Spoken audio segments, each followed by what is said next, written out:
제 인생이 화려할 것 같지만 화려하지 않은 인생이었던 시절을 좀 이야기하려고 합니다. 제가 부산에서 태어난 건 다 아시죠? 네. 크면서 롯자이언츠 선수라고 하면 최고였습니다. 그때 당시 뭐 흔히 말하는 조폭도 롯데자이언츠 야구 선수는 건드리지 않는다는 말이 부산에서는 분명히 있었습니다. 좀 운이 좋았던 게 저는 수영초등학교를 다녔습니다.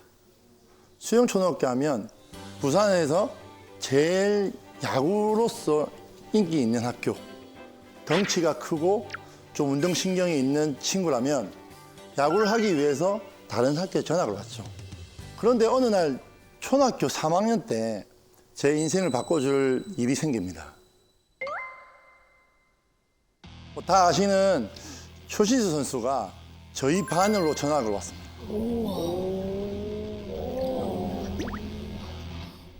전학 오면서부터 야구 유니폼을 입고 들어왔습니다. 보통 전학을 오면 선생님이 소개하세요 하잖아요. 추신수 선수 한마디가 이거였습니다. 저는 외삼촌이 작은 탱크로 유명했던 박정대 야구 선수이고 저는 야구를 하기 위해서 수영초등학교 전학을 왔습니다 라고 이야기를 합니다. 짧은 시간에 추신수 선수는 우리 반에서 제일 인기 많은 친구가 되어버렸습니다. 근데 추신수 선수가 한 3일 있다가 저한테 이야기를 합니다. 대호야, 야구하자. 감독님한테 이야기해놨대요. 어떻게 알고? 우리 반에 고등학생이 한 명 있는데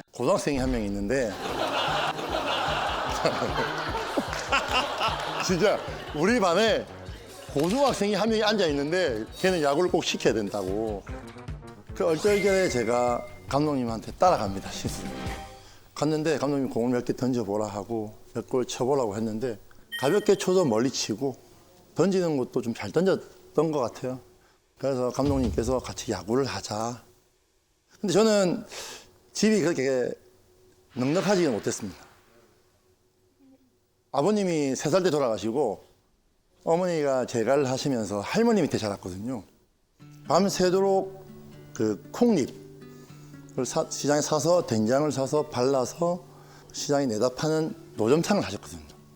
그래서 돈을 이제 벌어서 저희 형과 저를 키웠기 때문에 제가 야구를 할 수 있을까? 그 어린 나이에 눈치가 좀 빨랐던 것 같아요. 근데 안 되겠더라고요, 야구를. 그래서 제가 할머니한테 말씀드렸죠. 할머니, 감독님께서 조금만 열심히 하면 유명한 선수 될 수 있다고 이야기하는데 어떻게 하면 야구를 할 수 있을까라고 할머니 말씀드렸어요. 그때 당시 할머니가 됐다, 그만하고 공부하자 이렇게 이야기했으면 저는 야구를 안 했을 거예요. 근데 할머니가 네가 하고 싶다는 걸 처음으로 이야기했으니까 한번 해보자. 삼촌, 고모들한테 연락을 드려서 삼촌, 고모들도 넉넉한 삶은 아니지만 내가 야구를 하기 위해서 이제 하고 싶다니까 이제 회비도 모아주시고 야구 장비도 넣어주시고 막 그랬었거든요. 그런데 제가 이제 계속 크잖아요. 초등학교 때 이만했는데 1년에 뭐 7cm씩 크니까 장갑도 안 맞고 스파이크도 안 맞고 하니까 돈이 더 들었겠다. 돈이 더 들기죠. 그러니까 뭐 하나 살 때마다 할머니가 결혼하실 때 폐물이십니다. 폐물, 쌍가락지. 그거를 전당포에 맡기십니다. 맡기셔서 몇만 원 타와서 스파이크 하나 사주시고 또 장사를 해서 또 쌍가락지를 또 다 받아오시고 그걸 제가 본 것만 해도 한 20번, 30번 한 것 같아요. 그 5만 원이 없어서. 다행히 제가 중학교 갈 때는 중학교 감독님께서 회비하고 다 면제를 시켜주신다고 하더라고요. 제가 초등학교에서 중학교까지 가는 거리가 1시간 반 걸렸어요. 연습 마치고 9시 반에 마치면 집까지 오면 10시 반인데 피곤하게 잠을 들잖아요. 그러면 또 몇 코스 지나가서 내리고 그러면 그 시간에 이제 버스가 안 다닐 때니까 또 걸어오고 지금 생각하면 너무 먼 거리잖아요. 하지만 학비 면제, 야구부 회비 면제 때문에 가기 시작했죠. 회비도 회비지만 항상 중간식이 있었어요. 학부형들이 와서 밥도 해주고 간식도 해주고 이런 게 있었는데 그걸 다 면제시켜주면서 야구만 할 수 있게 이렇게 해준 거예요. 그러다 보니까 또 안 좋게 보시는 분들은 왜 자기는 회비도 안 내는데 시합을 계속 나가냐? 저는 왜 회비도 안 내는데 계속 야구를 하기 시키냐? 이런 말이 많이 들리는 거예요. 그때부터는 또 눈치가 더 보이게 되는 거예요. 저는 그 고등학교 2학년 때까지 눈치란 눈치는 다 봤던 것 같아요. 정말. 이제부터는 나는 진짜 실력으로 남아야 된다. 그래서 내 친구, 내 후배보다 실력이 떨어지면 나는 그만둬야 된다. 정말 야구, 진짜 아침, 저녁 야구, 새벽, 오전 야구 무엇이 이보다 더 힘든 게 있을 거라 생각했었거든요. 고등학교 2학년 때 할머니가 병원에 있었어요. 그래서 제가 병원에 갔는데 할머니가 갑자기 저한테 대뜸 대호야, 불고기 버거가 먹고 싶다. 햄버거를 한 번도 드셔본 적이 없는 분이신데 갑자기 저한테 햄버거를 먹고 싶다고 하셔가지고 와, 롯데 불고기 버거가 그때 당시 1,700원인가 했어요. 근데 제 지갑에는 1,400원이 있었어요.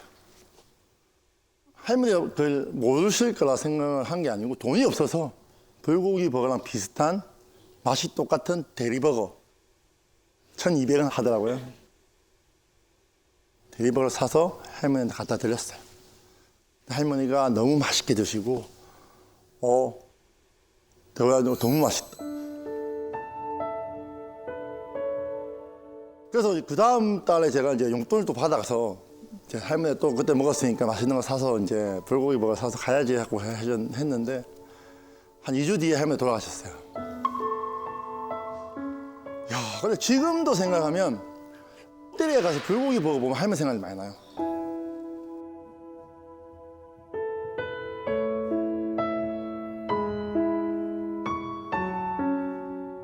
제 가슴 속에 그 불고기 버거하고 대리버거는요 지금 잊혀지지가 않아요. 그 500원 차이였는데 그 500원이 없어서 제가 할머니한테 마지막 가시는 길에 못 사드렸다 생각하니까 항상 미안한 마음이 있었거든요.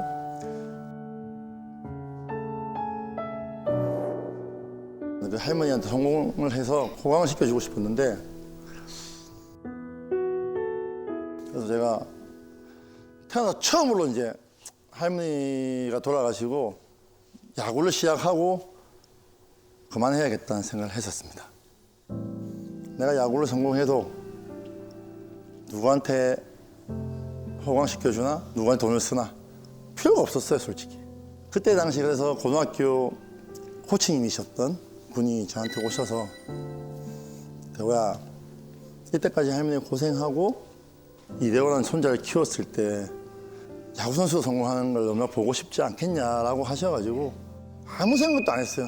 그때부터는 야구만 했어요.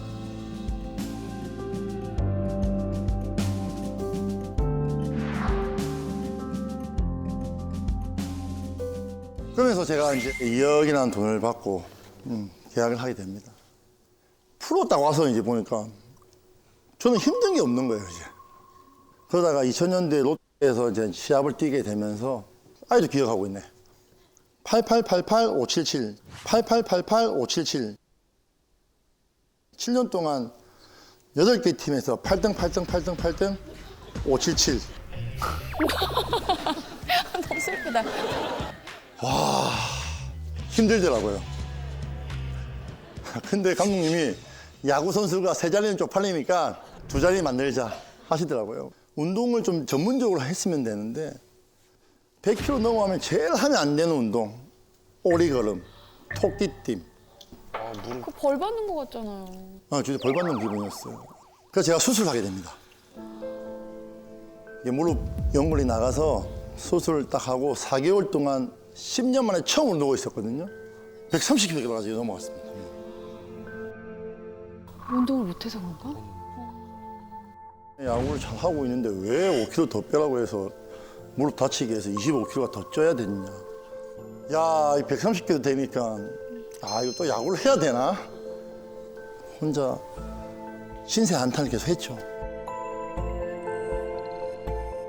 2005년도 겨울에 이제 통도사라는 엄청 큰 절 뒤에 보면 조그만 암자가 있습니다. 거기에 들어가서 2달 동안 제가 오로지 야구 생각, 내가 야구를 어떻게 해왔으며 어떻게 이 자리까지 왔는데 이 자리를 포기할 거냐는 생각을 하면서 야구에 대한 생각만 했거든요. 새벽 5시 반 기상, 정상까지 4시간 왕복. 제가 60일 동안 한 번도 안 빠지고 산에 올라갔거든요. 비가 와도 올라가고 추워도 올라가고.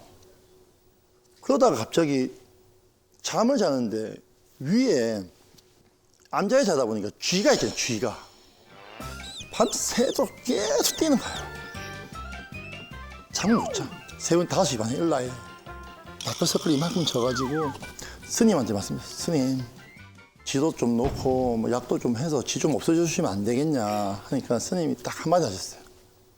그 쥐를 키우는 애완용이라 생각해봐라. 생각만 좀 바꾸면 괜찮을 거다. 스님, 그게 무슨 말입니까?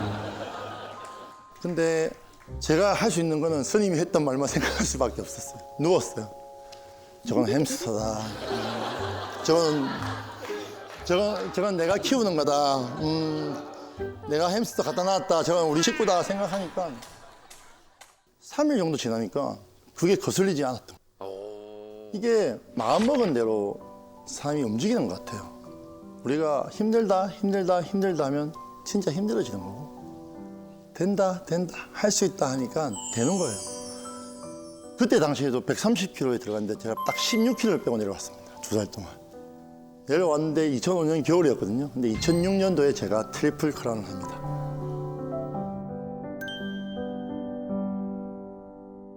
힘듦 뒤에는 꼭 행복이 찾아오더라고요.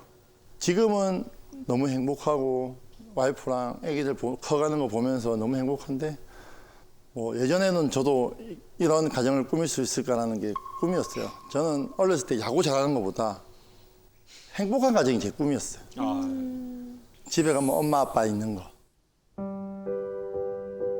지금 와이프를 만나면서 인생이 다 바뀌었습니다.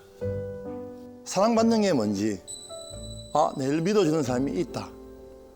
이 사람을 위해서 더 잘해야지. 이 사람을 더 행복하게 해줘야지라는 생각이 들면서부터 야구든 뭐든 다 잘 되기 시작합니다.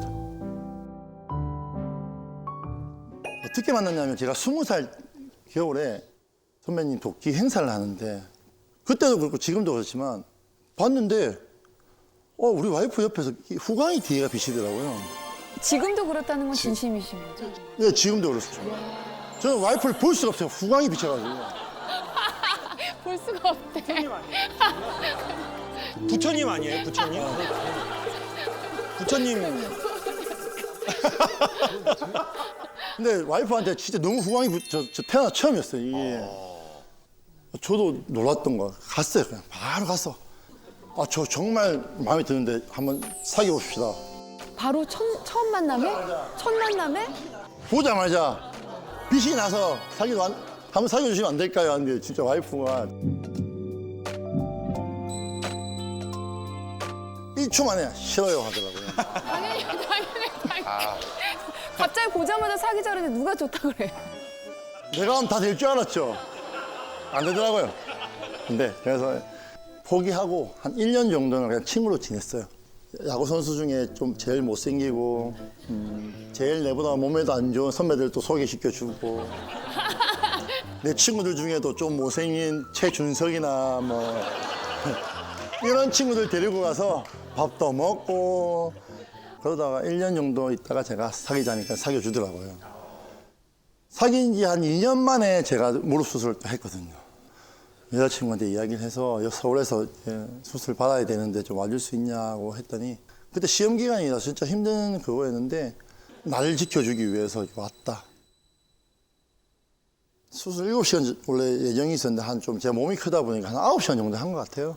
이제 마취가 풀리고 깼는데 또 여자친구가 옆에 있더라고요. 근데 눈이 너무 눈이 부시더라고요. 이제 너무 수술을 길게 봤으니까 오줌을 이제 누잖아요. 그러니까 오줌통이 한 1000ml 정도 주더라고요. 한 9시간 참았더니 이게 꽉 찬 거예요. 이게 여자친구인데 주기가 좀 부끄럽잖아요. 주기 좀 부끄러운데 내색 없이 받아서 비워주고 소위 말하는 똥오줌 다 이게 받아주고 하는 게 너무 감사하더라고요. 그때 제가 처음으로 마음먹었어요. 이 여자만큼은 내가 행복하게 해준다. 이 여자만큼은 꼭 내가 눈물 안 흘리게 해준다고 정말 마음을 먹었어요. 22살. 그래서 8년 연애를 하고 2009년도에 결혼을 하게 됩니다. I can listen, babe. I'd rather sit in silence. I'm giving up, had enough with the stereo. 항상 지금도 와이프가 그러지만 제가 일하러 나가면 아침에 항상 엘리베이터까지 내가 나와주고 제가 들어갈 때 항상 엘리베이터에 나와 있고 그런 따뜻함이 저한테는 힘이 되는 것 같아요. 은퇴했을 때도 당신이 있어서 행복하다. 너무 고생했다. 이렇게 띄워줬기 때문에 우리 애들도 그렇고 나도 그렇고 행복하게 살 수 있다고 이야기해 주는데 그때 눈물이 나더라고요. 내가 내 뒤에 우리 와이프가 있다는 것만으로 진짜 너무 든든하고 진짜 우리 와이프가 안 만났더라면 어떻게 됐을까 한 번씩 와이프라고 이야기하거든요. 자기 안 만났으면 나 어떻게 됐을까 하면 와이프가 자기는 뭐 잘 됐을까 좋게 이야기해줘요. 자기 안 만났으면 나는 이렇게까지 되지 않았다. 뭐 야구선수는 했겠지만 이렇게까지 성공을 해서 일본도 가고 미국도 가고 할 수 없었을 거다 하거든요. 와이프한테도 내가 자기는 다른 사람을 만났어도 충분히 그 남자를 더 이렇게 띄워줄 수 있는 사람이 됐을 거라고 이야기합니다. 아우 진짜 나 만나서 이렇게 됐지. 다른 사람 그럼. 만나 대부분 이렇게 말을 하잖아요. 우리가 다른 사람 만났으면 그냥 거지가 됐을 그냥, 거야. 그냥 거기서 맨날 안 한다 그래가지고 그냥 관두고 했을 텐데 아내분께서 마인드 자체가 굉장히 존중해주고 따뜻한 분이신 것 같아요. 네, 저는 와이프가 저랑 같이 있어도 저는 와이프랑 한 번도 싸워본 적이 없어요. 사랑하는 사람한테 와이프한테 이겨서 뭐 좋을 게 있나요? 근데 저는 아, 진짜 많이 저기 계신 분은 감동적- 웃어. 정말 뭐고 이렇게 쳐다보고 계시는데 세상에 제일 소중한 사람이 와이프 아닌가요? 왜냐하면 저를 더 이렇게 빛나게 해줬고 제 힘들 때 옆에 있어줬고 앞으로도 같이 이렇게 힘듦을 좀 이겨내 가야 될 사람인데 그냥 한 번 따뜻한 말 더 해주는 게 더 낫다 생각하고 한 번 더 이 사람을 생각해주면 그 사람도 저를 더 생각한다고 생각하거든요. 어떻게 하면 자존감이 이렇게 높은 사람이 됐을까?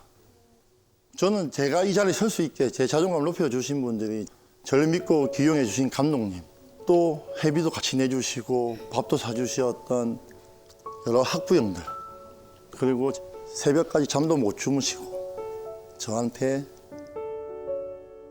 부모님보다 더 기죽지 말라고 하셨던 저희 할머니, 여러분 주위에도 이렇게 자존감 지킴이가 있는지 궁금하고 저는 이대호라는 사람을 자존감을 더 올려주고 더 사랑받게 만들어주신 모든 분들이 있었기 때문에 제가 이렇게 이 자리에 설 수 있었다 생각합니다.